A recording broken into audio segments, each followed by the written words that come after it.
There's a quiet fear that most people carry, but almost never say out loud. It shows up late at night, in silence, in the moments when the distractions fade and the truth gets louder. It sounds like this. What if I work my entire life and still can't afford to stop? That question is not rare. It is not dramatic. It is not exaggerated. It is real. And for millions of people, it is already happening. Because today, there are people in their 50s, 60s, even 70s, who did everything they were told to do and still don't have a way out. No safety net, no clear exit, no true retirement. And if you listen closely, you'll hear the same pattern again and again, echoed across stories, interviews, and real lives.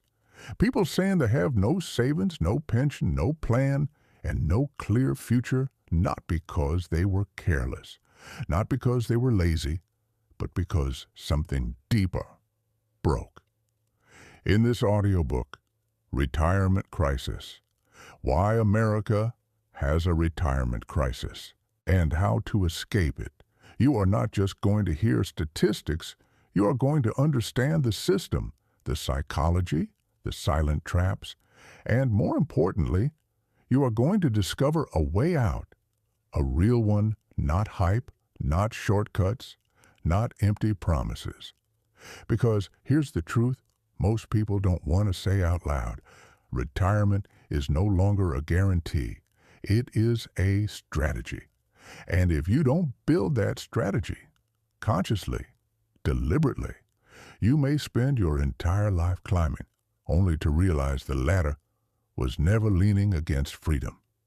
In this audiobook, you will discover why working harder is no longer enough, why the system shifted and most people didn't notice, how inflation silently rewrites your future, why traditional advice is outdated, and how to rebuild your financial life with clarity, discipline, and control. You will hear real stories, you will confront uncomfortable truths, and you will learn practical frameworks to escape the cycle. Because this is not just about money. This is about control over your time, your energy, your life. And here is the line you need to remember, the one that changes everything. If you don't design your future, the system will design it for you. So as you listen, don't just hear this, reflect. Where are you right now? Not where you pretend to be, not where you hope to be, but where you actually stand. Because awareness is the beginning of power. And by the end of this journey, you will not only see the problem clearly, you will know exactly what to do next. But first, we need to confront the uncomfortable question that most people avoid. If the system worked, why are so many people still stuck? Let's begin. Chapter 1. The Promise That No Longer Works. There was a time when the rules were simple. Go to school, get a job, work hard, stay loyal, retire comfortably. That was the deal. It was repeated by parents, reinforced by teachers, confirmed by employers. And for a while, it actually worked. You didn't need to be extraordinary. You didn't need to understand markets or investments. You just needed consistency. Show up, put in the hours, trust the system, and one day you would rest. But something changed. Slowly, quietly, almost invisibly. The rules stayed the same, but the outcomes didn't. People kept working, but the finish line kept moving. Wages increased, but not enough. Costs increased faster. Housing became heavier. Healthcare became unpredictable. Education became expensive. And while productivity exploded, security quietly disappeared. Think about that. We live in one of the most advanced, productive eras in history, Yet millions of people feel less secure about their future than ever before. That's not an accident. That's a shift. And the most dangerous part about this shift is that it didn't feel like a collapse. It felt like normal life. You go to work. You pay your bills. You keep going until one day you pause and realize something unsettling. You've been moving forward for decades, but you're not actually closer to freedom. That realization hits differently because it challenges everything you believed. You start asking questions. Did I do something wrong? Did I miss something? Why does it feel like I'm behind even though I never stopped working? And here's the truth. Most people didn't fail the system. The system changed and never told them. The shift from pensions to self-managed retirement, the rise of individual responsibility without proper education, the illusion that a paycheck equals progress. All of it created a gap between what people were told would happen and what actually happens. And that gap is where the crisis lives, because when expectations don't match reality, people don't prepare. They assume, they delay, they trust, and time keeps moving. This is not about blame. It's about awareness. Because once you see it, you cannot unsee it. And that's where your advantage begins. But before we talk about solutions, we need to go deeper. We need to understand why working harder is no longer the answer. Because if effort alone solved this, there wouldn't be millions of people stuck at the finish line with no exit. And in the next chapter, we're going to break that illusion completely. Hey there, we want to remind you that we often choose topics suggested by you, our viewers, in the comments. In the comments, you can suggest a topic or ask a question about what you'd like to see in our video. We read every comment carefully, so we promise not to miss a single one. Thank you. Let's keep going. Chapter 2. The Hard Work Illusion. There is a belief that runs deep in modern culture: work harder and everything will work out. It sounds logical. It feels fair. It gives people hope. But here's the uncomfortable reality. Hard work alone is no longer a guarantee of security. And the sooner you accept that, the sooner you take control. Because right now there are millions of people who did everything right. They woke up early. They stayed late. They sacrificed weekends. They showed loyalty. They didn't chase shortcuts. They didn't gamble. They didn't quit. And yet, they are still financially vulnerable, still dependent on a paycheck, still unsure if they can ever stop working. That should not happen. If effort was enough, that outcome would be impossible. But it's not impossible. It's common. And that tells you something important. The equation has changed. You see, hard work used to be connected to stability. But today, hard work is often disconnected from leverage. You can work 10 hours a day and still not build anything that grows without you. You can earn income without building assets. You can stay busy without moving forward. That is the trap. And it's subtle, because from the outside, it looks like progress. You're earning. You're surviving. You're managing. But beneath the surface, nothing is compounding. Nothing is multiplying. Nothing is building toward independence. And that's why people wake up decades later, feeling like they ran a marathon, but never actually left the starting line. Let me ask you something. If you stop working today, how long does your life continue as it is? Not your plans, not your hopes. Reality. 6 months? 3 months? 30 days? For many people, the answer is uncomfortable. And that discomfort is not failure, it's feedback. Because income without independence is not freedom, it's dependency with a delay. And the system doesn't correct that for you. It rewards productivity, but it does not guarantee security. Which means, if you don't build something beyond your effort, you will always need to keep giving that effort forever. This is where most people get stuck. They think, I just need to work harder. I just need to earn more. I just need to push a little longer. But they never stop to ask a deeper question. Is the direction I'm working in actually leading somewhere different? Because working faster in the wrong direction doesn't get you closer. It just gets you there sooner. And that realization can be heavy, but it's also powerful. Because once you see that effort alone is not enough, you stop relying on hope and start building strategy. And strategy changes everything. Now, this doesn't mean hard work is useless. Far from it. Hard work is still necessary, but it must be directed. It must be intentional. It must be connected to something that grows beyond your time. Because time is limited, energy is limited, and if your entire financial life depends on both, you are always one disruption away from instability. That's not security. That's fragility. And the world we live in today is unpredictable. Jobs change. Industries shift.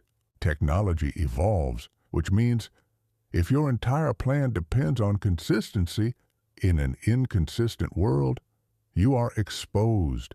This is not meant to scare you. It's meant to wake you up. Because awareness creates options. And right now, you have more options than ever before. But only if you choose to see differently. Only if you choose to think differently. Only if you choose to act differently. And that starts with letting go of the illusion. That effort alone will carry you, because it won't. Not anymore. Now here's where it gets even deeper. Even if you earn more, even if you save more, there's another force working quietly against you, a force that doesn't ask for permission, doesn't wait for your plan, and doesn't care how hard you worked. It moves slowly, but relentlessly. And over time, it can erase decades of effort. In the next chapter, we're going to uncover that force. And once you understand it, you will never look at money the same way again. Chapter 3. The Silent Thief of Time and Money. There is a force that most people underestimate.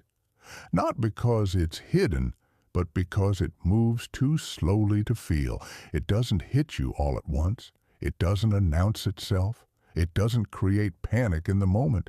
Instead, it whispers, year after year, decision after decision, dollar after dollar, and by the time you notice it, it has already taken more than you realize. That force is inflation. Now, most people hear that word and think they understand it. Prices go up. Things get more expensive. That's it. But the real impact of inflation is far deeper than rising costs. It is the silent erosion of your future, because inflation doesn't just affect what you buy today, it affects what your money will be worth tomorrow. And here's the part that most people miss. If your money is not growing faster than inflation, you are not standing still. You are moving backwards, slowly, quietly, relentlessly. Imagine this. You save money for years. You feel responsible, disciplined. You look at your bank account and think, I'm doing okay. But what you don't see is that the value of that money is shrinking, even as the number stays the same. It's like holding ice in your hand. At first, it feels solid, secure, but over time, It melts. And if you're not paying attention, you'll only realize it when there's nothing left to hold. This is why so many people feel confused. They did save. They did plan. They did the right thing. But the outcome doesn't match the effort, because saving alone is no longer enough. You have to grow, and growth requires understanding. Let me ask you something. If your expenses double over time, but your savings stay flat, what happens? If your rent increases, your health care increases, your daily costs increase, but your money doesn't keep up, what happens? You don't need a complex formula to answer that. You feel it: pressure, stress, uncertainty. And over time, that pressure turns into dependency. You rely more on work, more on income, more on stability that may not exist. That's how the trap tightens. Not all at once, but gradually. And this is why retirement has become so difficult. Because retirement is not just about having money. It's about having enough money that continues to hold value over time. And that requires a different approach, a more intentional approach, a more aware approach, because the world has changed. We are no longer in a system where simply storing money guarantees safety. We are in a system where money must move, must grow, must evolve. And that realization can feel overwhelming because no one really teaches this. Not in school, not in most jobs, not in everyday conversations. People are told to save, but not how to protect that savings from erosion. They are told to work, but not how to make their money work. And that gap is where years disappear. Now here's the empowering part. Once you understand inflation, you stop playing defense and start thinking strategically. You start asking better questions. How do I make my money grow? How do I protect its value? How do I build something that lasts? And those questions are the beginning of a completely different life. Because instead of reacting, you start designing. Instead of hoping, you start planning. Instead of drifting, you start directing. But there's another layer to this. Even people who understand inflation still struggle because knowledge alone doesn't always translate into action. There's something deeper, something psychological that keeps people stuck in patterns that don't serve them. Patterns of spending, patterns of avoidance, patterns of delay. And if you don't break those patterns, no amount of knowledge will save you. In the next chapter, we're going to step into the human side of this crisis, the mindset, the habits, the emotional decisions that quietly shape financial outcomes. Because escaping the retirement crisis is not just about money. It's about behavior.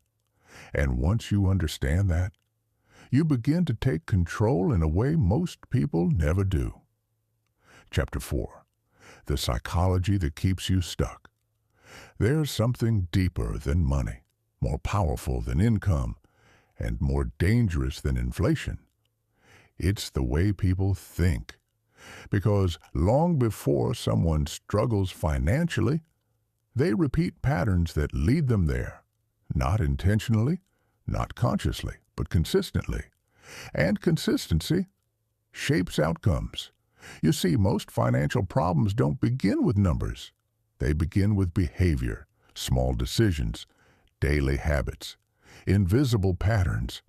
And over time, those patterns compound, just like money does. Let's be honest for a moment.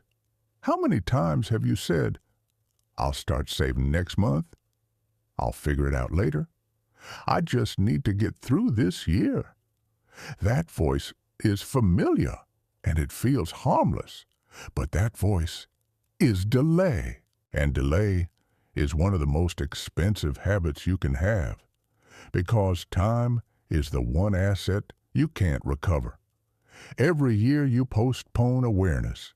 Every year you avoid planning, you lose leverage, and the system doesn't pause for you. It keeps moving. Prices rise, opportunities pass, compounding continues, with or without you. This is why two people can earn the same income and end up in completely different realities. It's not just what they earn, it's how they think. One person spends to feel better, the other invests to build better. One avoids uncomfortable truths, the other confronts them early. One reacts, the other prepares. And over time, those differences become massive, not overnight, but gradually, just like everything else in this system. Now here's the part that most people don't want to admit. Sometimes the biggest obstacle is not the system, it's comfort. Comfort in routine, comfort in familiarity, comfort in not knowing.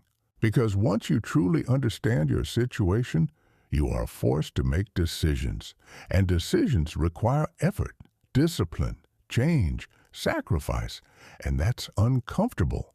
So instead, many people stay in a loop. They work, they spend, they distract themselves, they repeat, not because they're incapable, but because they're avoiding discomfort, and that avoidance becomes a lifestyle. Let me ask you something. If nothing changes in your current habits, where will you be in 10 years? Not where you hope, not where you imagine, but where your current patterns are taking you. That question is powerful because it removes illusion. It replaces hope with trajectory.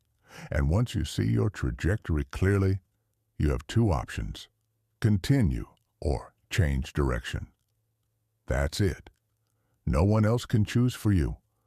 No one else can override your patterns. This is where personal responsibility enters the conversation, and not in a harsh way, in an empowering way. Because once you take responsibility, you gain control. And control is what most people are actually seeking, not just more money, but more control over their life, their time, their decisions, their future. And control begins with awareness, then discipline, then action.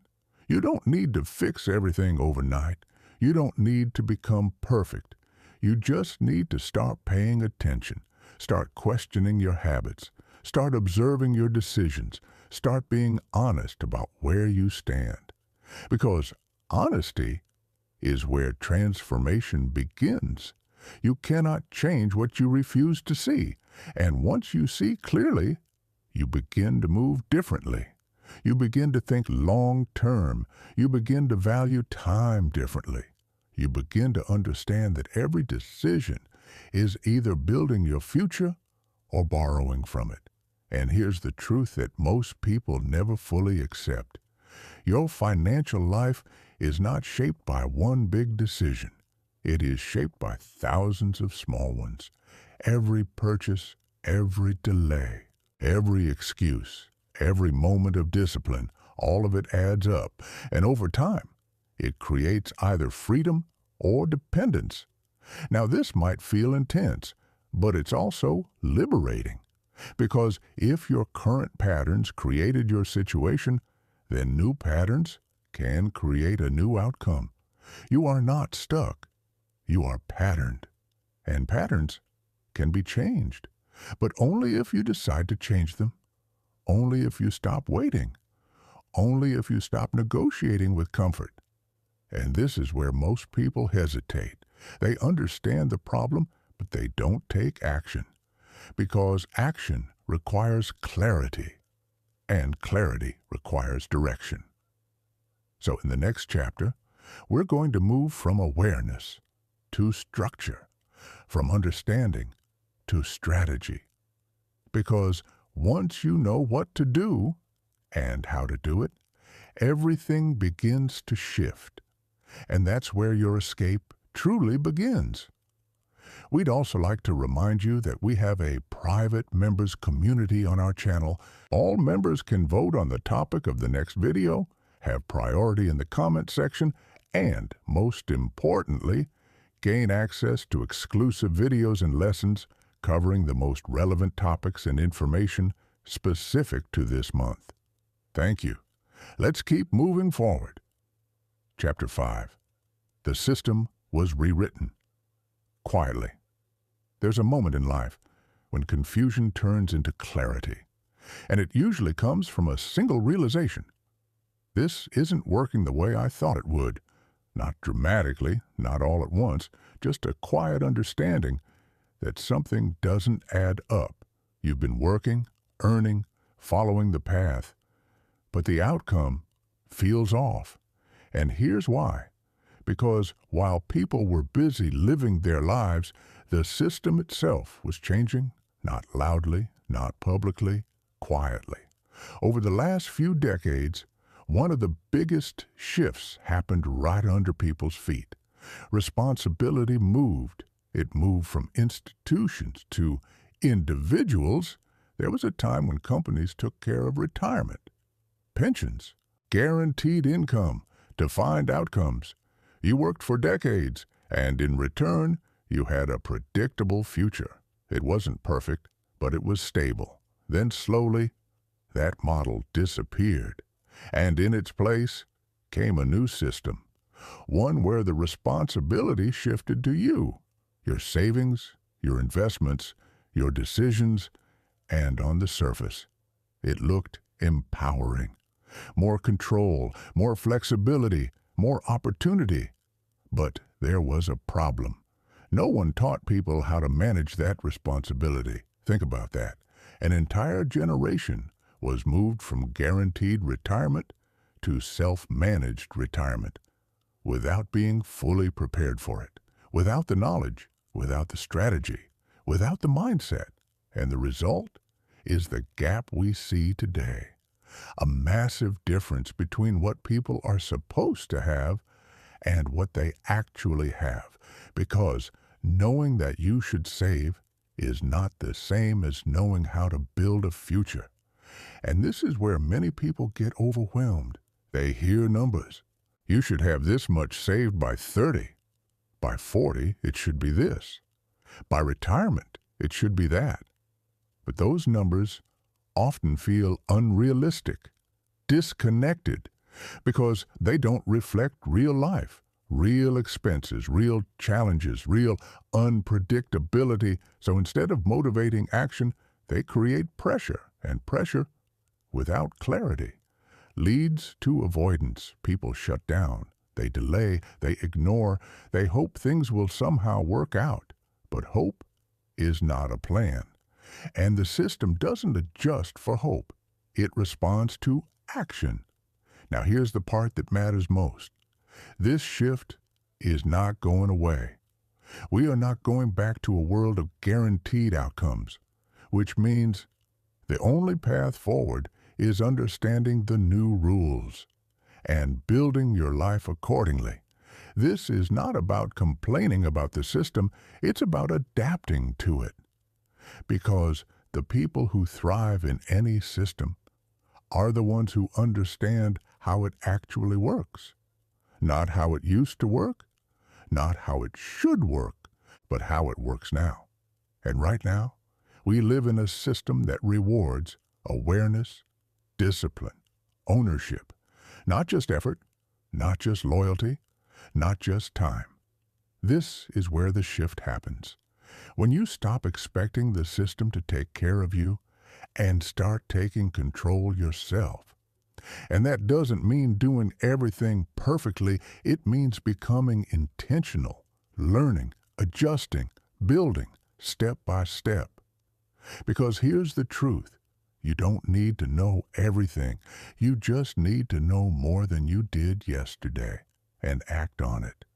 Now, if this is starting to click for you, if you're beginning to see things differently, take a moment, pause, because awareness without action fades quickly. If something in this chapter resonated with you, hit like not for the algorithm, but as a personal signal, a commitment, a quiet decision that you're not going to ignore this anymore. And if you're ready, share one thing in the comments. What's one financial habit you know you need to change? Because clarity begins with honesty, and you might inspire someone else to wake up too. Now, we've talked about the system, we've talked about the psychology, we've talked about the silent forces, but there's still one critical piece missing. Even when people understand all of this, many still feel stuck because they don't know where to begin, what to prioritize, what to fix first, what actually moves the needle, and that confusion keeps them frozen. So in the next chapter, we're going to simplify everything. We're going to break down the path forward into something clear, actionable, real. Because escaping the retirement crisis doesn't start with complexity. It starts with clarity. And once you have that, you stop drifting and start moving with purpose. Chapter 6. Clarity before complexity. Most people don't fail because they're incapable. They fail because they're overwhelmed. Too many options, too many opinions, too many conflicting strategies. Save more, invest smarter, cut expenses, earn more, diversify, compound, optimize.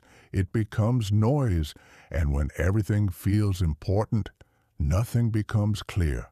So people do what humans naturally do under pressure. They freeze, they delay, they wait for the perfect plan. They tell themselves they'll start when they understand everything, but that moment never comes. Because clarity is not something you find at the end. It's something you build at the beginning, step by step. And this is where everything changes. Because escaping the retirement crisis is not about doing everything at once. It's about doing the right things in the right order. Let's simplify it. Strip everything down to its core. There are only 3 phases you need to understand: stability, growth, freedom. That's it. And most people try to jump straight to growth or even freedom without building stability first.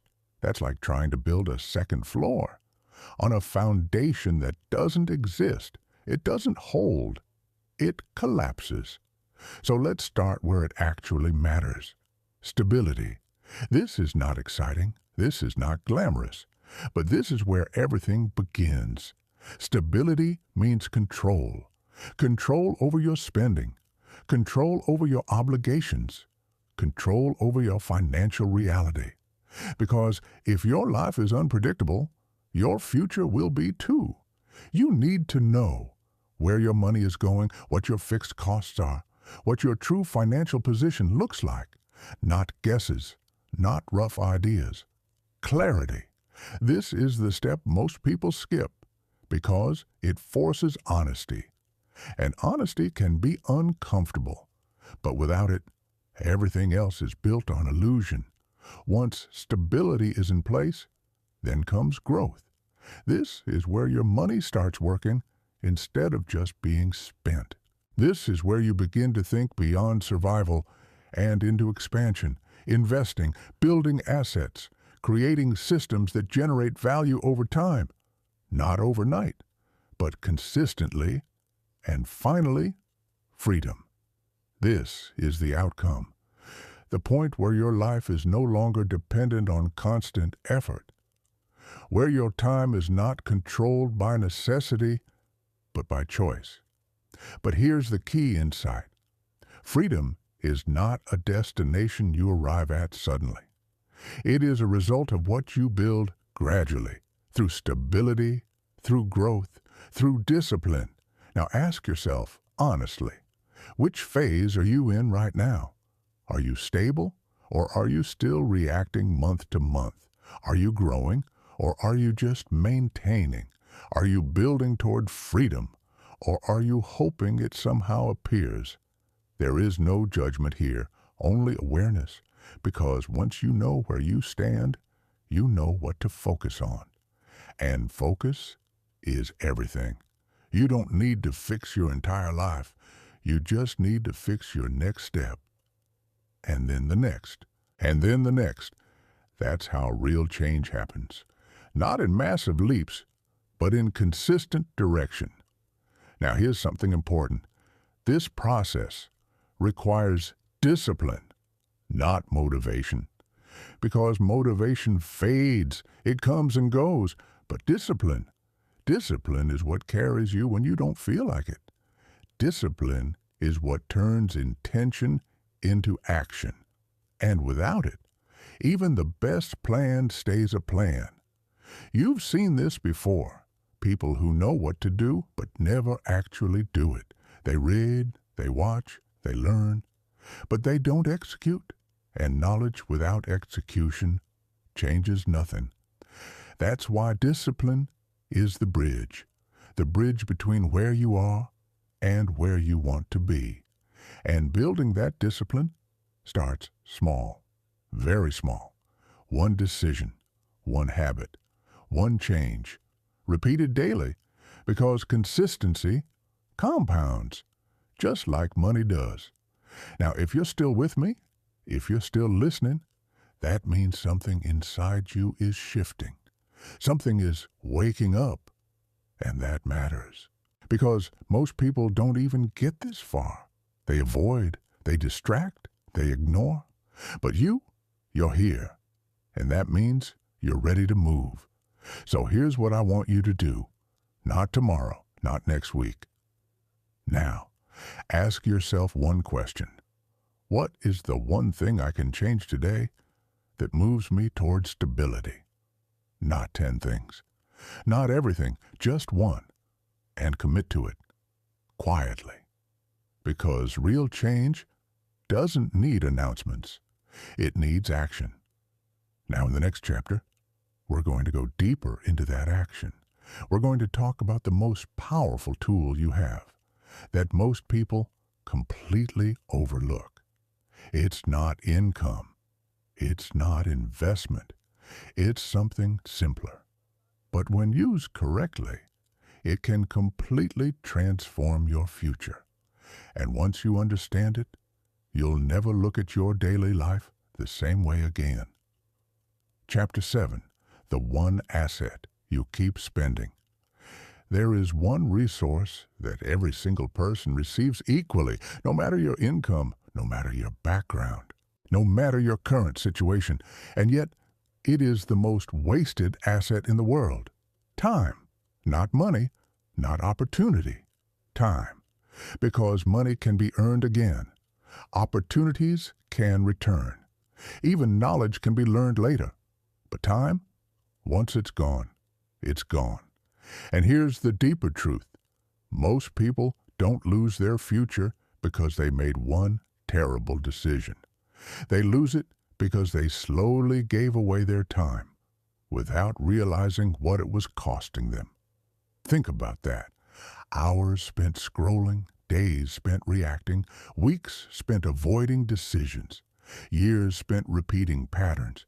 And it doesn't feel dangerous in the moment. It feels normal, comfortable, harmless. But over time, those small moments become your life. And your life becomes your outcome. This is why two people can start in the same place and end up in completely different realities.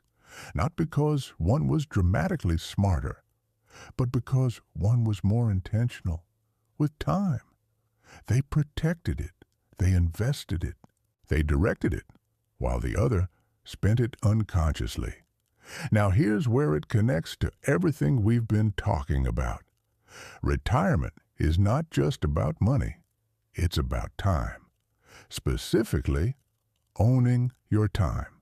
Because when you retire, what you're really doing is reclaiming control over your days, your schedule, your choices. But if you never build that control earlier, you won't magically have it later. You can't spend decades giving your time away and expect to suddenly own it at the end. It doesn't work like that. Freedom is not a switch, it's a buildup. And it starts with how you use your time today. Let me ask you something. If someone looked at your last 30 days, what would they see? Where your time went, what you focused on, what you avoided. Would it reflect someone building a future or someone maintaining the present? That question is not meant to judge you. It's meant to reveal something. Because time is a mirror. It shows you what you truly value, not what you say you value, not what you intend, but what you actually prioritize. And if your time is not aligned with your goals, your future won't be either. This is where awareness becomes power. Because once you see where your time is going, you can begin to redirect it, not perfectly, but intentionally. And intention changes everything. Now here's something most people overlook. You don't need 10 extra hours a day. You don't need massive changes. You need focused time. Even 1 hour a day, used intentionally, can completely shift your trajectory. Think about that. 1 hour. Not spent consuming, not spent escaping, but spent building, learning something valuable, planning your finances, developing a skill, creating something that compounds. 1 hour a day, over a year, is over 350 hours. That's not small, that's life-changing, and yet most people give those hours away without even noticing. That's the gap, not a lack of potential, a lack of intentional time use. And once you fix that, everything else becomes easier. Because now, you're not just reacting to life, you're shaping it. Now let's connect this to your financial future. If you dedicate consistent time to understanding money, to planning, to building systems, you create leverage. And leverage is what turns effort into results. Because without leverage, you're always trading time for money. But with leverage, your time starts multiplying. Your decisions start compounding. Your future starts accelerating. And that's how you escape the cycle, not through luck, not through sudden breakthroughs, but through consistent, intentional use of your time. Now, I want you to pause for a moment. Take this seriously, because this is one of the most important shifts you can make. Ask yourself, where is my time going, and is it taking me where I want to go? Be honest, because honesty creates clarity, and clarity creates change. If this hit you, if this made you think differently, hit like not as a habit, but as a signal, a personal contract with yourself that you're going to start respecting your time. And if you're ready to go deeper, write this in the comments. 1 hour a day. I'm taking it back, because that 1 hour might be the difference between staying stuck and building freedom. Now, we've talked about time, we've talked about structure, we've talked about awareness. But there's still one major piece missing, because even when people understand all of this, they often feel like they don't have enough. Not enough time, not enough money, not enough opportunity, and that belief keeps them stuck before they even begin. So in the next chapter, we're going to break that belief apart. We're going to talk about resourcefulness, about building from where you are, not where you wish you were. Because the truth is, you don't need perfect conditions to start. You need a decision. And once that decision is made, everything begins to move. Chapter 8. You don't need more, you need better use. There's a belief that quietly holds people back. And it sounds reasonable on the surface. I just don't have enough to start. Not enough money, not enough time. not enough knowledge, not enough opportunity. And because of that belief, they wait, they delay, they tell themselves they'll begin when things are better. But here's the truth that changes everything. Most people don't lack resources. They lack direction. Because if you look closely, there are people with less money than you, less time than you, less experience than you, who are still moving forward, still building, still improving, still creating momentum. So what's the difference? It's not what they have. It's how they use what they have. That's resourcefulness.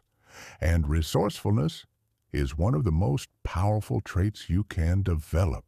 Because when you become resourceful, you stop waiting for perfect conditions and start creating progress with what's already in your hands.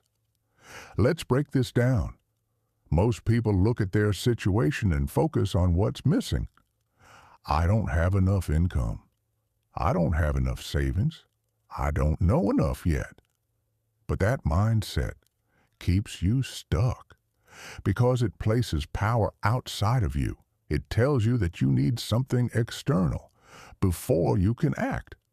And that's not true, because progress doesn't start when everything is perfect. It starts when you decide to move. Anyway, let me ask you something. What do you already have right now? Time, even if it's limited. Access to information, more than any generation before. The ability to learn, the ability to change habits, the ability to make decisions. That's not nothing. That's powerful, but only if you use it, because potential without action is wasted. Now, here's where people hesitate. They think, if I can't do it perfectly, why start at all? But perfection is not the goal. Progress is, and progress is messy. It's imperfect. It's uncomfortable. It's slow at times. But it moves, and movement is what separates people who escape the cycle from those who stay in it. Now let's connect this to your financial future. You don't need thousands of dollars to start building awareness. You don't need a perfect plan to begin organizing your finances. You don't need to understand everything about investing to take your first step toward growth. You just need to begin small, consistent, intentional, because small actions repeated over time become powerful results. This is how momentum works. You don't build it by waiting. You build it by starting. And once you start, something interesting happens. Clarity increases, confidence builds, direction sharpens, because action creates understanding, not the other way around. Now here's a shift you need to make. Stop asking, what am I missing? Start asking, what can I do with what I have? That question alone changes everything, because it moves you from limitation to possibility, from waiting to acting, from stuck to moving. And movement is where change lives. Now I want you to think about this. If you took just one small action today, something simple, what would it be? Tracking your spending, setting aside a small amount, learning one new concept about money, reviewing your current situation honestly. It doesn't have to be big, it just has to be real. Because real action builds real results. And over time, those results compound. Now here's something important to understand. Resourcefulness is not about doing more. It's about doing better. Better use of your time, better decisions with your money, better focus on what actually matters. Because most people don't fail due to lack of effort. They fail because their effort is scattered, unfocused, reactive. But when you become intentional, your effort becomes powerful, directed, effective. And that's when things begin to change, not overnight, but steadily. Now, if this is resonating with you, if you're starting to see that you already have more control than you thought, take a moment, because this is where the shift begins. If this chapter made you think differently, hit like not for approval, but as a signal to yourself that you're done waiting. And if you're ready to take action, write this in the comments. I start with what I have, because that statement is the beginning of ownership. Now, we've talked about time, we've talked about mindset, we've talked about starting, but there's still a deeper layer we need to address. Because even when people start, they often fall back into old patterns. They lose consistency, they get distracted, they drift, and that's where most progress breaks down. So, in the next chapter, we're going to talk about something critical. Consistency, not the exciting kind, not the motivational kind, the real kind, the kind that builds results, even when you don't feel like it. Because escaping the retirement crisis is not about one decision. It's about what you do over and over again. And once you master that, everything changes. Chapter 9. Consistency, the unseen advantage. There's a moment right after motivation fades when most people stop. Not because they don't care, not because they don't want change, but because the feeling is gone, the excitement, the urgency, the emotional push, and without it, everything feels harder. That's where the majority fall back into old habits, back into old patterns, back into the same cycle they promised to escape. But here's the truth that separates those who build a future from those who repeat the past. Consistency matters more than intensity. Not what you do once, not what you do when you feel inspired, what you do repeatedly, even when it's boring, even when it's uncomfortable, even when no one is watching. Because real progress is not built in moments of motivation. It's built in moments of discipline. Let's be honest. Anyone can take action when they feel good, when everything aligns, when energy is high. But what about the days when you're tired? When your mind says, skip it? When distractions are louder than your goals? That's where your future is decided. Not in the big moments, in the small ones, the quiet decisions, the ones nobody sees. Now think about this. If you improve your financial habits for 1 week, that's good. If you do it for 1 month, that's progress. But if you do it for years, that's transformation. And transformation is what creates freedom, not temporary effort, sustained direction. This is why consistency feels slow, because it doesn't give you instant rewards. It builds quietly, in the background, like interest, like momentum, like identity. And that's why most people underestimate it, because they want results now. They want proof quickly. They want visible change. But consistency doesn't always give you that at first. It asks for patience, it asks for trust, it asks for discipline. And that's where most people quit. They don't see immediate results, so they assume it's not working, but what they don't realize is that something is working. It's just not visible yet, because behind the scenes, you are building structure, habits, systems, awareness, and those things eventually create outcomes. But only if you stay with them. Now, here's something important. Consistency is not about being perfect. It's about being persistent. You will make mistakes. You will have off days. You will slip. That's normal. What matters is that you return again and again and again. Because every time you return, you strengthen the habit. Every time you continue, you reinforce the identity. And over time, you become someone different, someone disciplined, someone intentional, someone in control. Now let's connect this to your financial life. Imagine this. You consistently track your spending. You consistently save a small amount. You consistently invest time into learning. Not perfectly, but regularly. What happens after a year? Clarity increases, control increases, confidence increases, and more importantly, your trajectory changes because now you're not drifting, you're directing, and direction is everything. Now imagine the opposite: inconsistent effort, random decisions, short bursts of motivation, followed by long periods of nothing. What happens?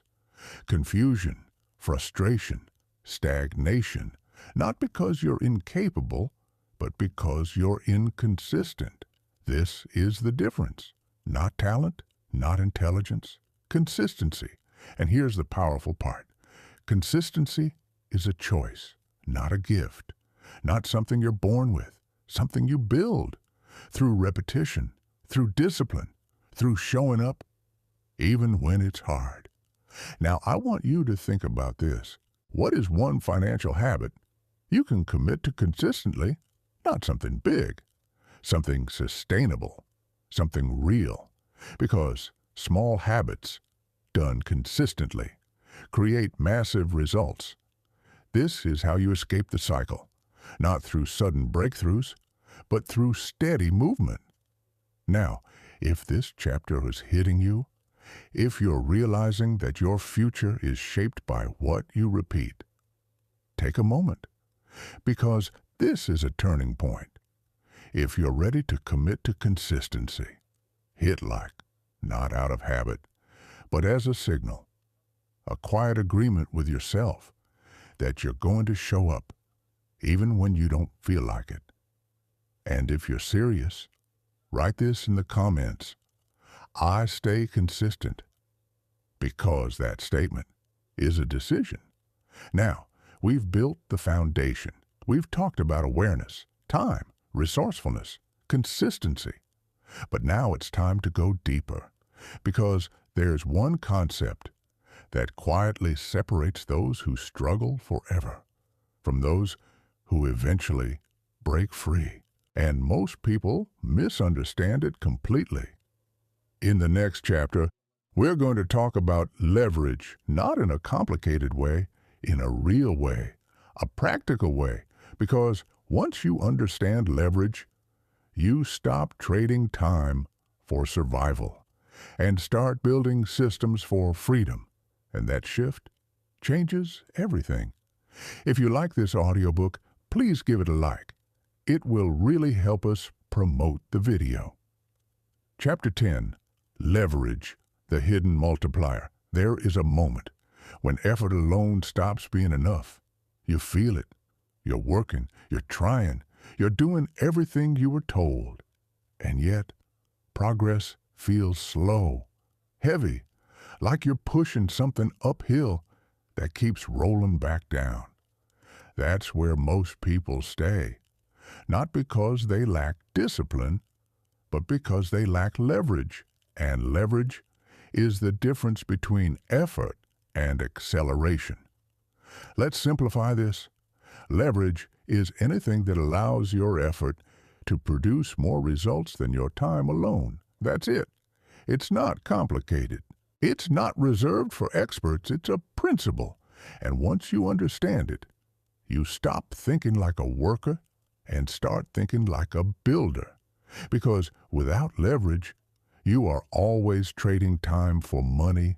1 hour of work equals 1 unit of income. That's linear, and linear growth has a limit because your time has a limit. 24 hours, no more, which means if your entire life depends on your time, your growth is capped. But leverage breaks that limitation. It allows your effort to continue working even when you're not. It allows your decisions to compound beyond your direct involvement. And this is where everything shifts, because now you're not just working, you're building systems, Let's make this real. When you learn a skill, that skill becomes leverage because it increases the value of your time. When you invest money, that money becomes leverage because it starts working independently. When you create something that can generate value repeatedly, that becomes leverage because it separates income from time. Now think about this. Why do some people work less but earn more over time? It's not luck, it's leverage. They built something that continues to produce without requiring constant effort. And this is the shift you need to understand. Because if you rely only on effort, you will always need to keep working. But if you build leverage, your work begins to multiply. Now here's the important part. Leverage is not instant. It takes time to build, which is why most people ignore it. They want immediate results. They want quick returns. But leverage is a long-term game. You build it slowly, you develop skills, you create systems, you make intentional decisions, and over time those decisions begin to compound. This is why consistency matters, because leverage without consistency never fully develops. It's like planting seeds and digging them up every week to check if they're growing. It doesn't work. You have to plant, water, and trust the process. Now here's where it becomes powerful. Once leverage starts working, it changes your entire trajectory. You're no longer stuck in survival mode. You're no longer dependent on constant effort. You begin to create space, and space is what allows you to think bigger, plan further, act strategically. This is how people escape the cycle, not by working endlessly, but by building intelligently. Now let me ask you something. Right now, where is your leverage? Do you have anything in your life that continues to grow even when you're not actively working? If the answer is no, that's not failure, that's awareness. Because now you know what to build, and building leverage starts small. It doesn't require massive resources, it requires direction. Learning skills that increase your value, saving and investing consistently. Creating systems that reduce dependency, step by step, because leverage is not one big move. It's a series of intentional decisions, and over time, those decisions create freedom. Now here's something important. Leverage is not about avoiding work. It's about making your work count more, because effort will always be part of the process, but effort alone should not be the entire strategy. That's the shift. Now, if this is starting to click, if you're beginning to see the difference between working and building, pause for a moment, because this is a turning point. If you're ready to start thinking in terms of leverage, hit like, not as a habit, but as a decision, a signal that you're no longer going to rely only on effort. And if you're serious, write this in the comments. I build leverage, because that statement is a shift in identity now. We've covered the foundation, we've covered the system, we've covered the mindset and strategy, but there's still one question that remains. A question that quietly holds people back, even after they understand everything. What if I'm already too late? Too late to start, too late to fix things, too late to build something meaningful, and that belief can stop progress before it even begins. So, in the next chapter, we're going to confront that fear directly, because the truth about time is not what most people think. And once you understand it, you realize something powerful. It's not about when you start. It's about what you do once you do. Chapter 11. It's not too late. It's uncomfortable. There is a thought that quietly stops more people than failure ever could. A thought that doesn't scream, but whispers just loud enough to hold you back. I should have started earlier. I missed my chance. I'm too far behind. And the longer you believe that, the heavier it becomes, because it turns reflection into regret, and regret into inaction. But here's the truth that most people never fully accept. It's not too late. It's just uncomfortable to start now. That's the difference. Because starting later in life forces you to confront reality. No illusions. No extra time to waste. No space for pretending. It demands clarity. It demands honesty. It demands action. And that pressure can feel overwhelming. So instead of facing it, many people avoid it. They stay where they are. They keep repeating the same patterns. They tell themselves stories that justify staying stuck. Not because they don't want change, but because change feels harder now. But let's be real for a moment. What is the alternative? If you don't start now, what happens next year or 5 years from now? Do things magically improve, or do they continue in the same direction? Because time doesn't pause, it moves, with or without your decision. And every year you wait, you're not staying in the same place. You're moving further into the same outcome. That's the part people don't want to face, because it's easier to say, I'm too late, than to say, I need to change. But here's the shift you need to make. Stop comparing your timeline to where you think you should be. Start focusing on your trajectory, because it doesn't matter where you started. It matters where you're going now. And direction can change immediately, right now, with one decision. Now let me ask you something. If you had started 5 years ago, would things be different today? Probably. But you didn't. That's the reality. So the real question is not, what could have been? It's, what will be if I start now? Because 5 years from now, you will either look back and say, I'm glad I started when I did, or I wish I had started back then. Those are the only two outcomes, and the difference between them is a decision made today. Not a perfect plan, not a massive change, a decision. Now here's something important to understand. Starting later does not mean you can't succeed. It means you need to be more intentional, more focused, more disciplined. Because you don't have the luxury of drifting. You have to move with purpose, and that can actually become your advantage. Because urgency creates clarity. It removes distractions. It sharpens priorities. It forces you to focus on what truly matters. And that focus can accelerate your progress. Now think about this.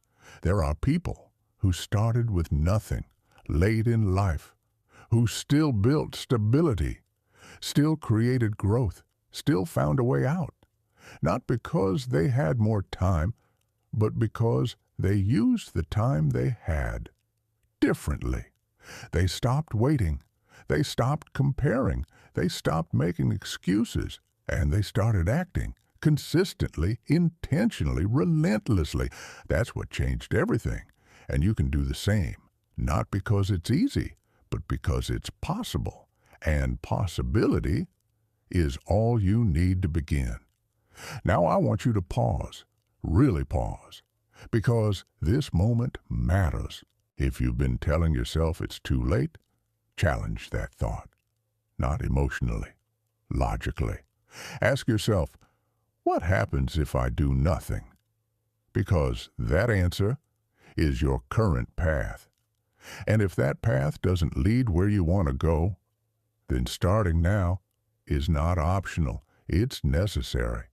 Now, if this chapter hit you, if you felt that shift, take a moment. because this is where many people either move forward or fall back.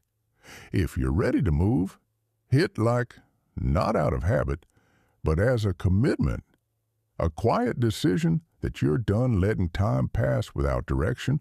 And if you're serious, write this in the comments. It's not too late, I start now. Because that statement is a turning point. Now, we've talked about starting. We've talked about time. We've talked about leverage and consistency. But there's still one critical layer we need to explore. Because even when people start and stay consistent, they often make one mistake that slows everything down. A mistake that feels logical, but quietly limits growth. In the next chapter, we're going to uncover that mistake. And once you see it, you'll understand why some people stay stuck, even when they're trying, and more importantly, how to avoid it completely.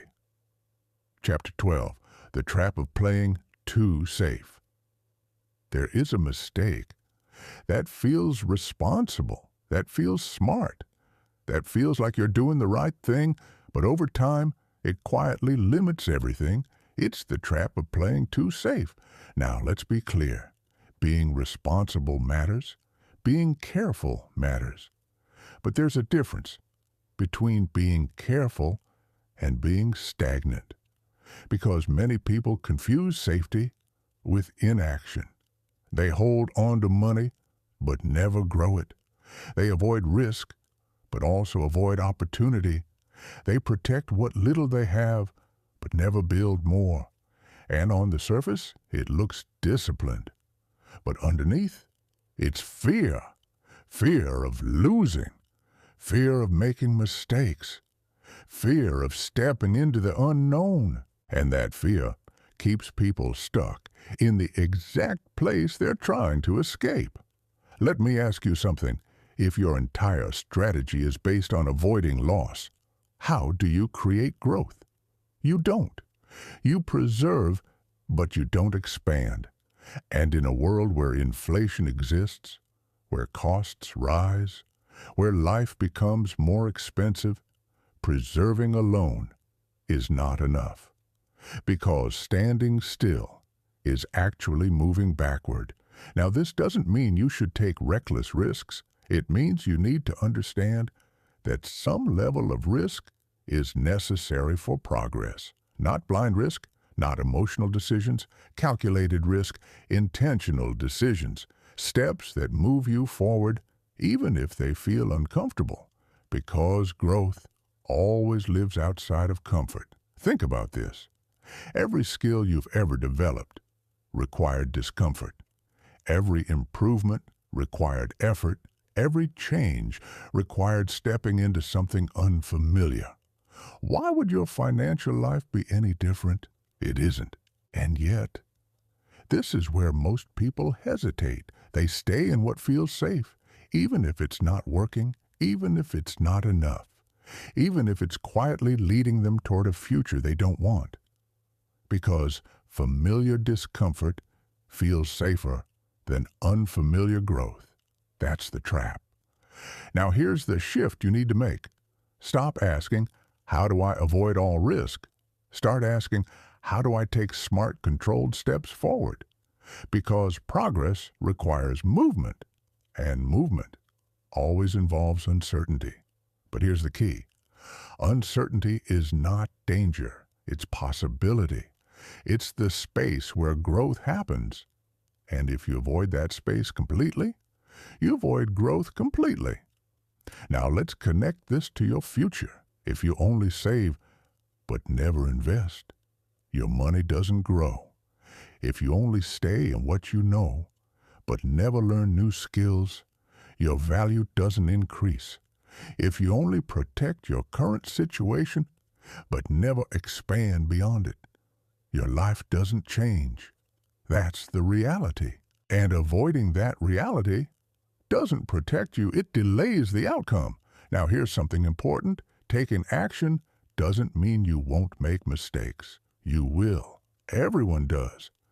But mistakes are part of the process. They teach, they refine, they improve your decisions, and over time, they make you stronger, more aware, more capable, more prepared. The real danger is not making mistakes. It's avoiding action completely. Because inaction guarantees one outcome: stagnation. Now, I want you to think about this. Where in your life are you playing too safe? Where are you holding back? Not because it's strategic, but because it feels comfortable? Be honest, because that's where your next level is, right there, just beyond that hesitation. Now, this doesn't mean you make drastic changes overnight. It means you start expanding gradually, taking steps that challenge you, learning things that stretch you, making decisions that move you forward, even if they feel uncertain. Because that's how growth works, not in comfort, in movement. Now, if this is resonating with you, if you're starting to realize that safety alone is not enough, pause for a moment, because this is a critical shift. If you're ready to step beyond your comfort zone, hit like not out of habit, but as a commitment, a decision that you're no longer going to stay where it's easy if it's not leading where you want to go. And if you're serious, write this in the comments. I take smart risks, because that statement is a step toward growth. Now, we've talked about risk. We've talked about consistency. We've talked about starting. But there's still one powerful force that quietly shapes your financial future more than most people realize. It's not your income. It's not your investments. It's your environment. The people around you, the conversations you hear, the standards you accept. Because, whether you realize it or not, your environment is influencing your decisions every day. And in the next chapter, we're going to uncover exactly how. Because once you understand that influence, you can begin to take control of it. And that can accelerate your growth in ways you never expected. Dear viewers, write which city you're from. It's interesting to see which corners of the world are watching our videos. Chapter 13. Your environment is quietly deciding your future. There's a force in your life that shapes your decisions. Without asking for permission, you don't always notice it. You don't always question it, but it's there, every day, influencing how you think, how you act, what you believe is normal. That force is your environment, the people you spend time with, the conversations you hear, the standards you accept. And here's the truth most people overlook. You don't rise to your goals, you fall to your environment. Because no matter how motivated you are, if everything around you reinforces the same patterns, you will eventually return to them. Think about it. If everyone around you spends without thinking, you start to normalize it. If no one talks about building wealth, you don't think about it either.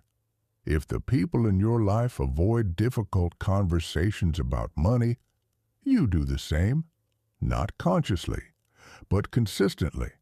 And over time, those small influences shape your reality. Now here's the important part.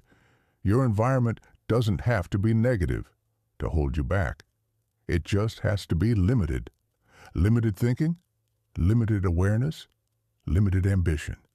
Because if the standard around you is just get by, you'll likely aim for the same. Not because you lack potential, but because you adapt to what's around you. That's human nature. We mirror, we absorb, we align. And unless you become aware of that, you will unknowingly adopt patterns that keep you stuck. Now let me ask you something. What kind of conversations are happening around you? Are people talking about growth? about building, about improving? Or are they mostly talking about problems, complaints, short-term thinking?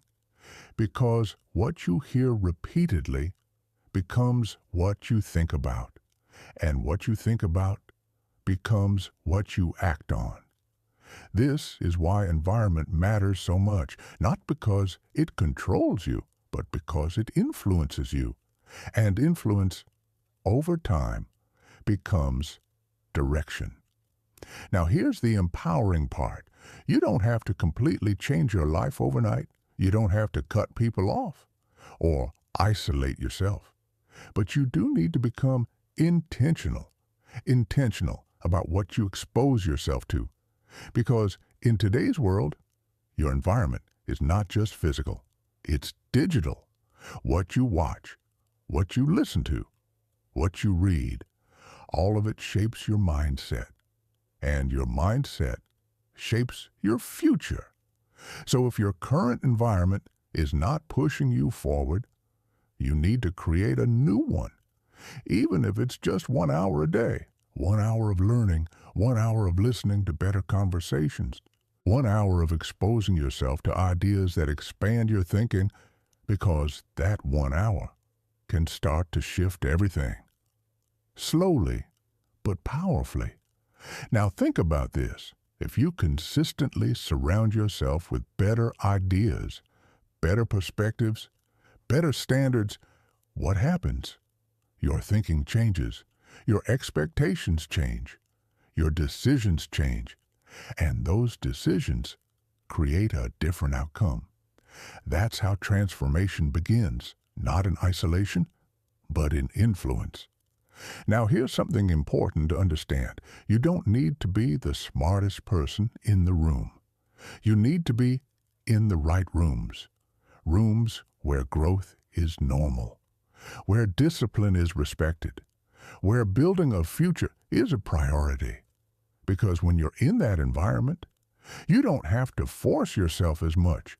It becomes natural. It becomes part of who you are, and that's powerful. Because when your environment supports your goals, progress becomes easier, more consistent, more sustainable. Now, I want you to pause and ask yourself honestly, is my current environment helping me grow or keeping me comfortable? No judgment, just awareness.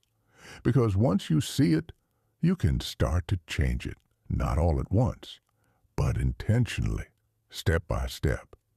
Now, if this chapter opened your eyes, if you're starting to see how much influence your environment has, take a moment. Because this is a shift that can accelerate everything. If you're ready to become more intentional about your environment, hit like not out of habit, but as a decision, a commitment to protect your mindset. And if you're serious, write this in the comments. I choose my environment, because that statement is a declaration of control.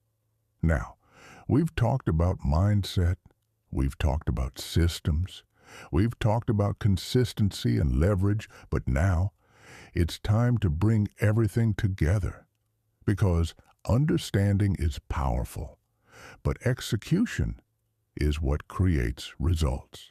In the next chapter, we're going to break down a simple, practical framework that you can start using immediately. No complexity, no overwhelm, just clear steps.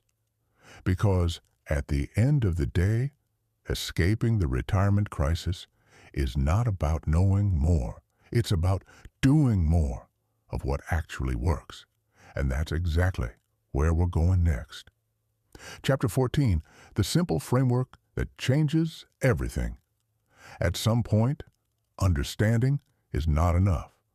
You can know the system is broken. You can know hard work alone isn't enough. You can understand inflation, leverage, mindset, environment, and still nothing changes. Because knowledge without structure creates confusion, and confusion leads to inaction. So now, it's time to simplify everything. Not more theory, not more ideas, a framework something you can actually follow, something you can return to every single day. Because escaping the retirement crisis is not about doing everything, it's about doing the right things consistently. So here it is, 3 moves. That's it. Not 10, not 20, 3. And if you commit to these, everything begins to shift. Move 1. Know your reality.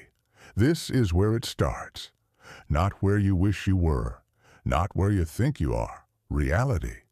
Because you cannot build a future on top of confusion. You need clarity, real clarity.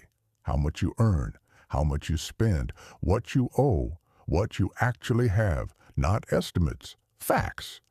This is the step most people avoid because it forces honesty. And honesty can be uncomfortable. But without it, every decision you make is based on illusion.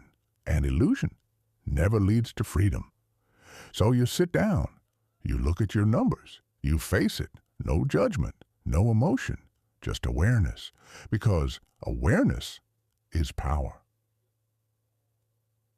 Move 2. Create control. Once you know your reality, you take control, not perfectly, but intentionally. You reduce unnecessary expenses. You stop leaking money in places that don't matter. You create space, because without space, you cannot build. Now here's the important part. This is not about restriction, it's about direction. You're not cutting things out to suffer. You're redirected to build. Every dollar you control becomes a tool, and tools create options. This is where stability forms, not from earning more, but from managing better. And once you have control, you feel it. Less stress, more clarity, more confidence, because now you're not reacting, you're directing. To move 3, build forward. This is where growth begins. Once you have clarity and control, you start building. Slowly, consistently, you save, you invest, you develop skills, you create leverage, not randomly, intentionally, because now every action has a purpose. Every decision moves you forward, and over time, those decisions compound. Now here's the key. This step is not about speed. It's about consistency, because building something real takes time. But once it starts growing, it accelerates, and that's when things change. Now let's bring this together. Know your reality. Create control. Build forward. Simple, but powerful. Because it removes overwhelm, it gives you direction. And direction is what most people are missing. Now here's something important. You don't need to do this perfectly. You just need to start. Because progress comes from action, not perfection. Now let me ask you something. Which of these 3 moves do you need to focus on right now? Be honest, because that's your starting point. Not everything, just that one. And once you start there, momentum builds. Now, if this framework made things clearer for you, if it removed some of the confusion, pause for a moment, because clarity is rare and valuable. If you're ready to follow this structure, hit like not out of habit, but as a commitment, a signal that you're done overcomplicating things.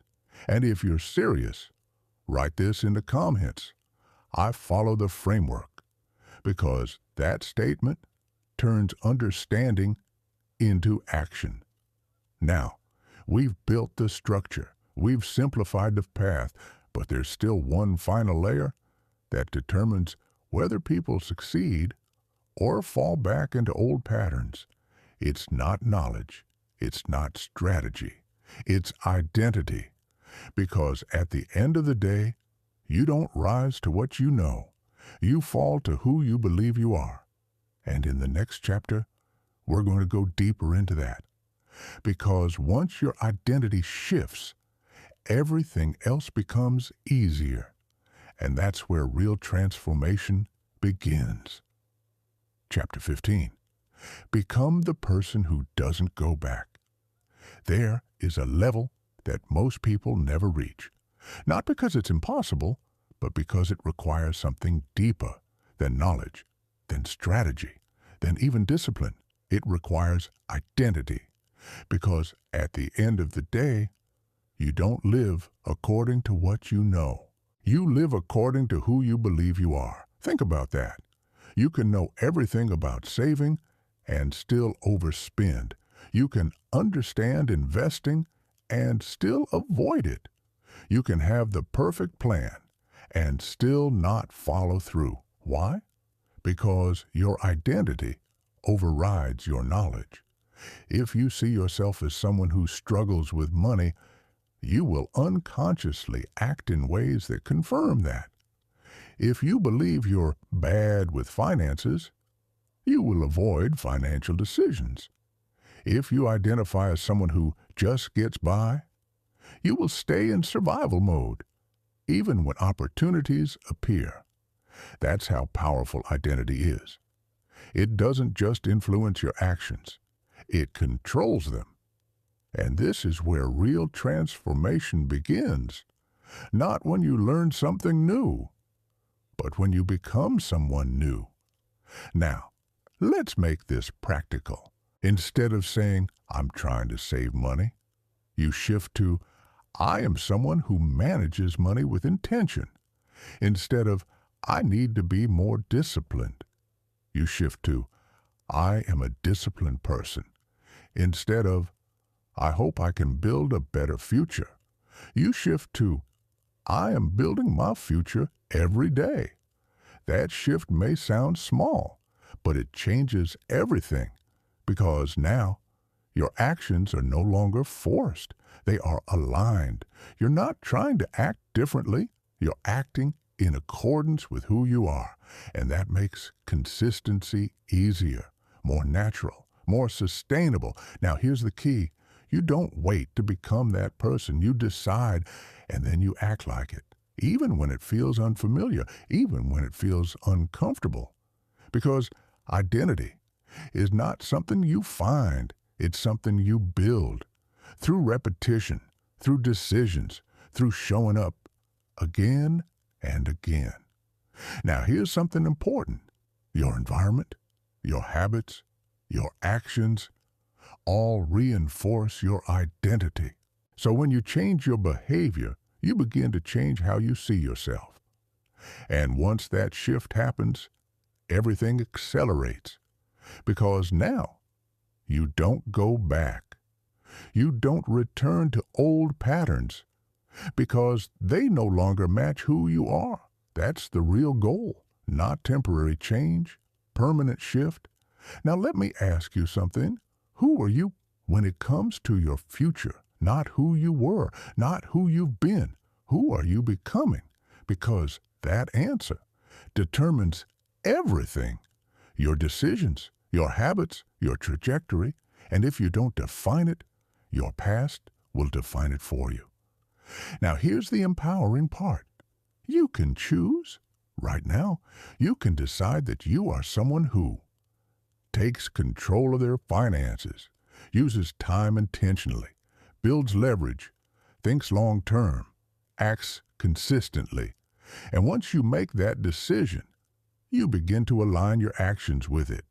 Not perfectly, but persistently.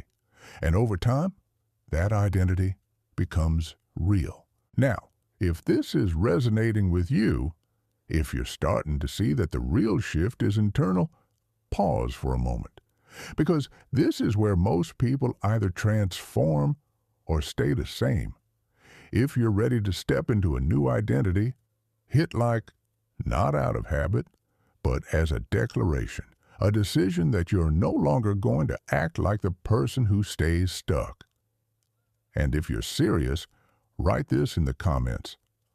I become the person who builds freedom. Because that statement is not just words, it's direction. Now, we've built everything. awareness, structure, consistency, leverage, identity. But there's still one final stage, the one that most people dream about, but few truly understand. Freedom. What it actually means, what it actually requires, and what it actually feels like. Because freedom is not just about money. It's about something deeper. And in the next chapter, we're going to break that down completely. Because once you understand real freedom, you stop chasing illusions and start building something real. Chapter 16, What Freedom Really Means. Freedom. It's a word that gets used often, but rarely understood. Most people imagine it as a number, a certain amount of money, a specific savings goal, a milestone that once reached changes everything. But here's the truth. Freedom is not a number. It's a condition where your life is no longer controlled by necessity, but guided by choice. Choice over your time, choice over your work, choice over your energy. That's what people are really chasing. Not just retirement, but control. Because think about it. What does retirement actually represent? It represents the ability to wake up and decide your day. Not because you have to work, but because you choose to. That's freedom. But here's where people get it wrong. They think freedom is something that appears at the end, after decades of effort, after one final milestone, like a switch that flips. But freedom is built long before that moment. It's built in how you structure your life today, in how much control you create, step by step. Because if your entire life is built on dependency, you don't suddenly become free. You remain dependent, just with a different timeline. This is why so many people reach retirement age and still feel stuck, still uncertain, still dependent, not because they failed, but because they were chasing the wrong version of freedom. They were chasing an outcome instead of building a system. And systems are what create lasting freedom. Now let's redefine it clearly. Freedom is not about never working again. Freedom is about not being forced to work. There's a difference. One is avoidance, the other is control. And control is what gives you peace. Because when you have control, you don't panic when things change. You don't feel trapped by circumstances. You don't feel like your life is slipping away. You feel grounded, stable, capable. Now let me ask you something. If you had complete control over your time, what would your life look like? Would you still work, but differently? Would you spend more time with family? Would you explore things you've been putting off? Would you slow down or build something new? That vision is your definition of freedom, and the goal is not to wait for it. It's to start building toward it now in small ways, because every step you take toward control increases your freedom, even before you reach the final outcome. That's the part most people miss. Freedom is not all or nothing. It's a gradient. The more control you create, the more freedom you experience. Even if it's small at first, less stress, more clarity, more choice, and over time, that expands. Now here's something important. Freedom requires responsibility. You can't have one without the other, because control comes from ownership. Ownership of your decisions, your habits, your direction. And that's what this entire journey has been about. Not just understanding the system, but stepping out of dependency and into ownership. Because once you own your life, you begin to shape it intentionally. Now, if this chapter is making you rethink what freedom really means, pause for a moment, because this is where the vision becomes real.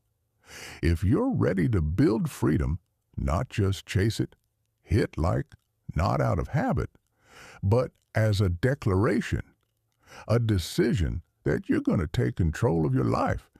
And if you're serious, write this in the comments. I build my freedom, because that statement is a commitment. Now, we're approaching the final stage of this journey. But before we close, there's one more truth we need to face. Because even with all this knowledge, all this structure, all this awareness, there's still one thing that can quietly pull you back. Old habits, old patterns, old versions of yourself. And if you don't learn how to deal with that, progress can slip away. So, in the next chapter, we're going to talk about staying on track, not for a week, not for a month, for life.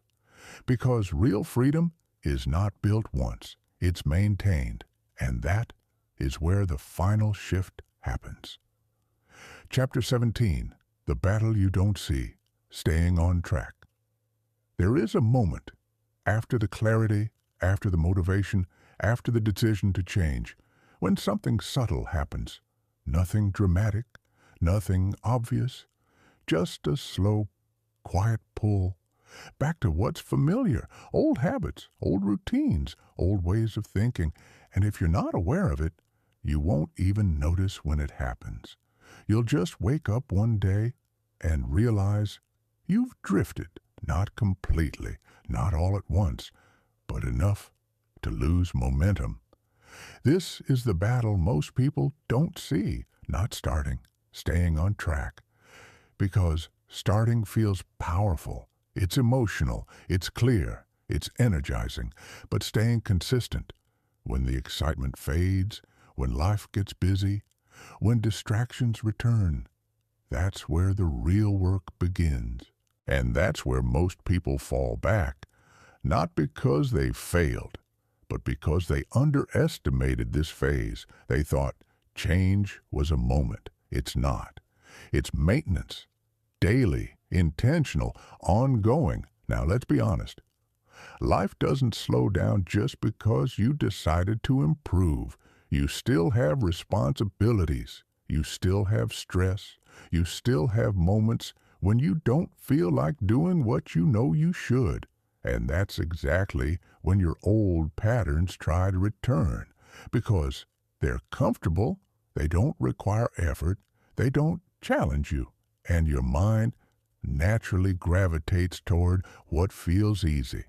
That's human nature. But here's the difference. You are no longer unaware. You see the patterns now. You understand the consequences, which means you have a choice. Every single day, return to old habits or reinforce new ones. Now, here's the key. You don't win this battle once. You win it repeatedly, through small decisions, daily, choosing to stay aware, choosing to stay disciplined, choosing to stay aligned with your direction, even when it's inconvenient, even when it's boring, even when no one is watching. Because this is where identity becomes real, not in what you say, in what you repeat. Now think about this. If you stay consistent for 1 week, that's good. If you stay consistent for 1 month, that's progress.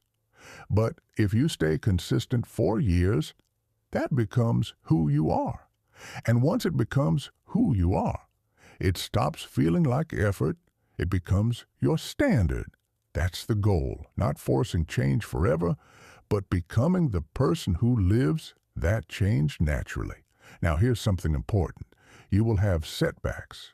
You will have days where you slip, where you fall back into old habits. That's not failure. That's part of the process. What matters is how quickly you return. Because most people don't fail from one mistake. They fail from staying in that mistake. They slip, and then they stay stuck. That's where progress breaks. So your focus should not be perfection. It should be recovery. How fast can you get back on track? How quickly can you realign with your direction? because that determines everything. Now let me ask you something. When you slip, what do you tell yourself?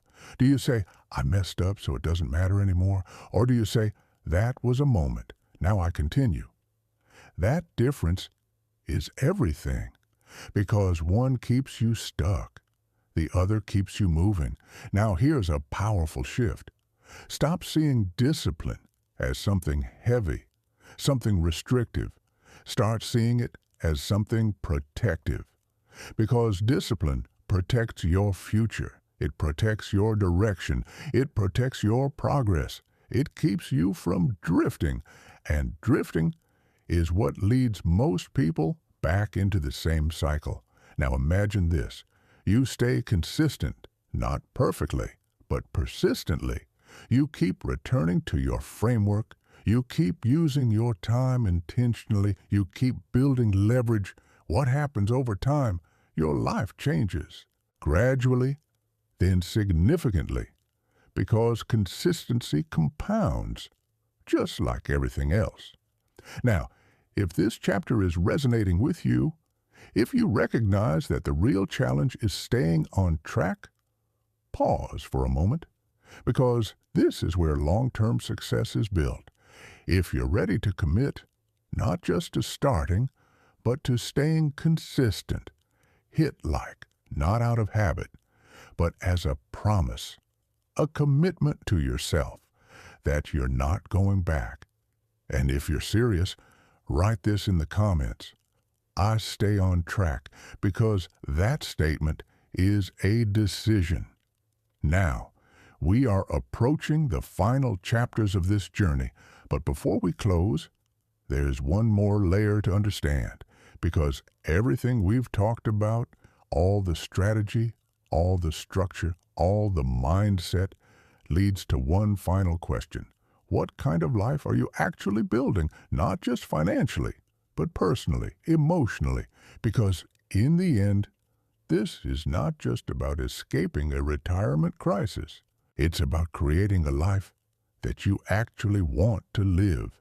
And in the next chapter, we're going to bring everything together, because once you see the full picture, you stop chasing money and start building meaning, and that is where real fulfillment begins. Chapter 18. Build a life you don't need to escape from. There's a moment when everything becomes clear, not because you learned something new, but because you finally see the full picture. This was never just about retirement. It was never just about money. It was about something deeper, the kind of life you are building every single day. Because, let's be honest, what is the point of retirement if the life leading up to it feels empty? What is the point of freedom at the end if the journey there was filled with stress, pressure, and survival? That's the question most people never ask. They focus on escaping instead of building something worth staying in. And that's the shift. Don't just build a way out. Build a life you don't need to escape from. Now think about this. If you had control over your time, your energy, your decisions, what would your life actually look like? Would you keep doing what you're doing now? Or would you change something? Would you work differently, live differently, prioritize differently? Because that vision is not just a dream, it's a direction. And the goal is not to wait until retirement to live it. The goal is to start aligning your life with it now, in small ways. Because every decision you make is either moving you closer to that life or further away from it. Now here's where everything connects. When you take control of your finances, you reduce stress. When you use your time intentionally, you create space. When you build leverage, you create options. And when you align your actions with your identity, you create consistency. All of that builds a life that feels different, more stable, more intentional, more aligned. And over time, that life becomes something you don't want to escape from because it works. Not perfectly, but meaningfully. Now let me ask you something. Are you building a life or are you just maintaining one? Because there's a difference. Maintaining is reactive. It keeps things the same. Building is intentional. It creates something new. And most people stay in maintenance mode. They survive, they manage, they repeat, not because they want to, but because they never step out of it. And stepping out requires awareness. It requires decisions. It requires change. But once you make that shift, everything begins to feel different because now you're not just working for a future. You're improving your present, and that matters. Because life is not just about where you end up. It's about how you live along the way. Now, here's something powerful. When you start building a life you actually value, discipline becomes easier. Consistency becomes natural because you're no longer forcing yourself to act. You're aligning with what matters. And alignment creates momentum. Now imagine this. You wake up and your day is not controlled by urgency. You're not reacting to pressure. You're not constantly thinking about survival. You're operating with intention, clarity, control. That's not a fantasy. That's a result of everything we've been talking about, step by step. Now, if this chapter is making you reflect, if you're starting to see that this journey is about more than just money, pause for a moment, because this is where meaning enters the conversation. If you're ready to build a life that actually works for you, hit like, not out of habit, but as a declaration, a decision that you're no longer just going to exist, but intentionally live.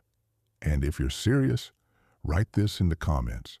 I build a life I don't need to escape from, because that statement is powerful. Now, we are approaching the final part of this audiobook. But before we close, there's one last thing we need to address, because even after everything you've learned, everything you've understood, there is still one final step. Action. Real action. Not someday, not eventually, now. And in the next chapter, we're going to bring everything together into one final push, because understanding without action changes nothing, but action changes everything. Chapter 19, the line between knowing and doing. There is a point where everything you've learned, everything you've understood, comes down to one simple question. Am I going to act on this or not? Because here's the truth. You don't need more information. You already know enough. You know that the system has changed. You know that time matters. You know that consistency builds results. You know that leverage creates freedom. You know. And yet, knowing is not what changes your life. Doing is. That's the line. The invisible line between people who stay stuck. Now, this is the final chapter. And in that final chapter, we're going to leave you with one last message, one that stays with you, one that reminds you what truly matters, because this journey doesn't end here. It begins here. Chapter 25, the line you carry forward. This is where it ends and where it truly begins. Not with a dramatic moment, not with a final answer, but with a line, a simple line, that will quietly shape everything you do from this point forward. Because after everything you've heard, everything you've reflected on, you don't need more information. You need something to carry with you, something that stays when this audiobook ends. So here it is. If I don't take control of my life, something else will. That's the line. And it's not negative, it's real, because the system will keep moving. Costs will keep rising. Time will keep passing. And if you are not intentional, you will be pulled into a direction you didn't choose. That's how most people end up in the retirement crisis. Not through one bad decision, but through years of unintentional ones, drifting, delaying, assuming things will work out. Until one day, they realize they're out of time. But you're here, you've seen it, you understand it, and that changes everything, because now you have a choice: to drift or to design, to wait or to act, to stay the same or to become someone different. And that choice is not made once. It's made daily in small moments when no one is watching, when it's easier to go back, but you choose to move forward. That's where your future is built. Now let me ask you one final question. Not about money, not about retirement, about you. What kind of life are you no longer willing to live? Sit with that, because your answer is your direction. Now here's the truth. You don't need to be perfect. You don't need to have everything figured out. You just need to move consistently, intentionally, with awareness, because awareness without action fades, but awareness with action transforms. Now imagine this. You leave this moment and you follow through. You take that first step, you stay consistent, you build. What happens? Your life changes, not overnight, but undeniably, because small intentional actions stack. And over time, they create something most people never reach: control, clarity, freedom, not the illusion of it, the real version, the one you build. Now imagine the opposite. You walk away, you go back to routine, and nothing changes. Not because you couldn't, but because you didn't. That's the difference. And it always comes back to one thing: action. Now, before we close, I want you to do something simple. Make a decision right now, not a big one, a real one. What is the first action you will take after this ends? Not tomorrow, not someday, after this, because that action is the beginning. Now, if this journey meant something to you, if it shifted your thinking, if it opened your eyes, hit like, not for the platform, but for yourself, a signal, a personal contract that you're not going back. And if you're ready, write this in the comments: I take control of my future. Because those words are not just words. They are direction. And if you know someone who feels stuck, someone who is working hard but getting nowhere, share this with them, not to impress them, but to wake them up. Because most people don't need more effort. They need awareness, just like you did. Now, this is where we end. But your journey starts now. And remember this: an hour is a mirror, a decision is a direction, and a life is built one choice at a time. So choose carefully and move forward.